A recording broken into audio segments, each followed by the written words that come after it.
सर्वप्रथम पवन सिंह जी के नेतृत्व में यहाँ एकत्रित सभी जनप्रतिनिधि और सभी अभिभावक का मैं हार्दिक अभिनंदन एवं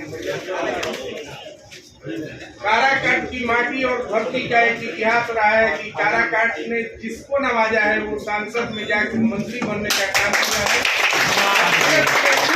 स्थापित करने का काम किया है। लेकिन दुर्भाग्य रही है कि जिन व्यक्तित्व को हमने ऐसा व्यक्तित्व दिया वो हमारे मान सम्मान का कभी ख्याल नहीं रखता।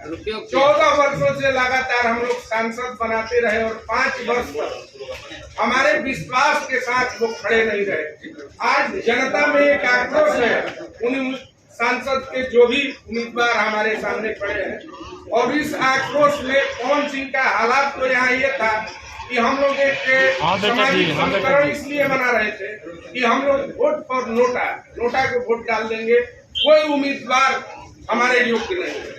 उस बीच पवन सिंह जी का आगमन हुआ और जब ये ज्ञात हुआ कि काराकाट लोकसभा क्षेत्र से पवन सिंह जी चुनाव लड़ने जा रहे हैं, तो हम लोगों में एक उम्मीद की किरण जगी कि निश्चित रूप से कोई ऐसा उम्मीदवार है जो हमारे लोकसभा क्षेत्र को देश के पटल पर रखने का काम करेगा। निश्चित रूप से पवन सिंह जी परिचय के मोहताज नहीं है।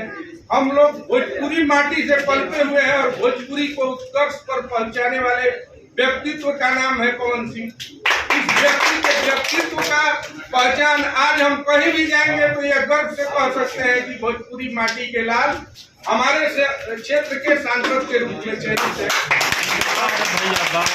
साथियों से मैं आग्रह करूंगा कि इस समाज का सबसे महत्वपूर्ण अंग और बल हुआ है तो वो निश्चित रूप से आगे आए और अपने आप को हरेक व्यक्ति पवन सिंह समझकर इस चुनाव को कैंपेन करे। निश्चित रूप से ये राजनीतिक व्यक्ति नहीं है, ये अभिनेता के रूप में अपने जीवन को अग्रसर किए हैं। ये एक जीवन का पड़ाव है जहाँ से ये राजनीतिक यात्रा का शुरुआत करेंगे। तो निश्चित रूप से हम लोग अपनी सूझबूझ इनसे शेयर करेंगे। जहाँ भी इनसे गलती होगी मैं सारे मतदाता बंधुओं से क्षमा मांगने का काम करूंगा, इसलिए कि ये राजनीति के क्षेत्र में इनोसेंट है और जो व्यक्ति इनोसेंट होता है उसका जुड़ाव जो होगा वो बिल्कुल जनमानस के हृदय से।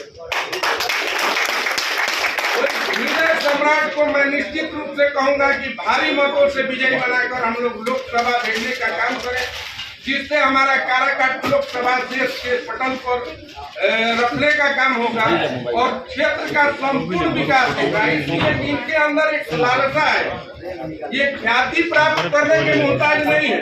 ख्याति तो इन्होंने दुनिया में प्राप्त कर, ये अब मोहताज है कि एक राजनीतिक मेरा जीवन हो और उस राजनीतिक जीवन में सेवा भाव।